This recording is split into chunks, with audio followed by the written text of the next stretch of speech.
الله أما بعد قال حدثنا أحمد بن أبي بكر أبو مصعب قال حدثنا محمد بن إبراهيم بن دينار عن ابن أبي ذئب عن سعيد المقبوري عن أبي هريرة سیدنا ابو ہریرہ رضی اللہ عنہ سے روایت ہے، قال کہتے ہیں قلت میں نے کہا یا رسول اللہ، اے اللہ کے رسول، انی اسمع منک، میں آپ سے سنتا ہوں حدیثاً کثیرا، بہت زیادہ حدیثیں، انساہ لیکن وہ بھول جاتی ہیں۔ یہ ابو ہریرہ رضی اللہ عنہ نبی کریم صلی اللہ علیہ وسلم سے سوال کر رہے ہیں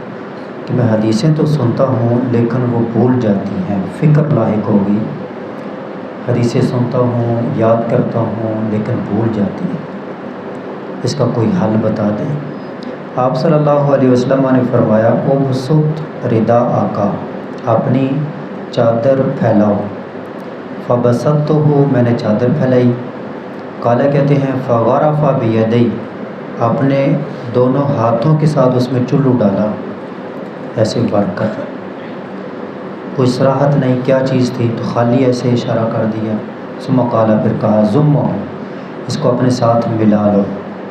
فضممتہ، میں نے اس کو اپنے ساتھ ملا لیا، فما نسیت شیئا بعدہ، تو اس کے بعد مجھے کبھی کوئی بات نہیں بھولی، جو میں یاد کر لیتا وہ پکی یاد ہو جاتی اور نہ بھولتی۔ نبی صلی اللہ علیہ وسلم کی گویا کہ ایک طرح کی یہ دعا یا برکت آپ کو حاصل ہو گئی۔ اس میں بھی ابو ہریرہ رضی اللہ عنہ کی پہلے فکر تھی کہ حدیثیں مجھے کیوں بھول جاتی ہیں۔ پیچھے ہم نے پڑھا تھا کہ ابن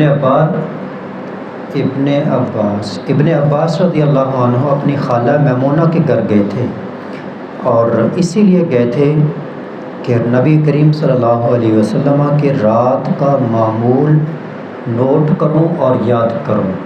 کہ آپ رات کو کیا کیا اعمال بجا لاتے ہیں۔ تو فکر تھی، تڑپ تھی، ذوق شوق تھا، جذبہ تھا،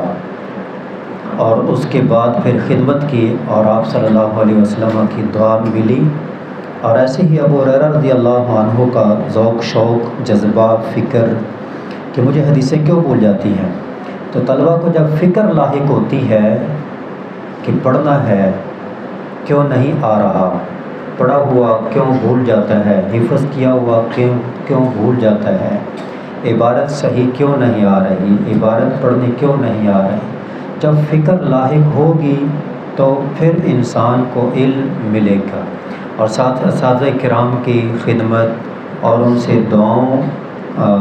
دعائیں لینا، ان کی خدمت کرنا، اساتذہ کرام سے دعائیں لینا اور والدین سے دعائیں لینا، یہ چیزیں جب ساتھ ساتھ ہوں گی تو پھر علم ملتا ہے۔ سب سے پہلی چیز کہ اپنے اندر ایک تڑپ پیدا ہو علم کے حصول کی، ایک جذبہ پیدا ہو، ذوق شوق ہو، لگن ہو، اور پھر ساتھ ساتھ یہ والدین کی دعائیں، اساتذہ کرام کی دعائیں، تو اللہ تعالیٰ یہ علم عطا کرتا ہے۔ اللہ دیکھتا ہے دل کو کتنی تڑپ ہے، پھر اس حساب سے عطا کرتا ہے۔ اللہ کریم سے دعا ہے کہ اللہ کریم ہمیں یہ ذوق شوق، یہ جذبہ، یہ تڑپ عطا فرمائے اور علم نافع کی دولت سے مالا مال فرمائے۔ السلام علیکم ورحمۃ اللہ۔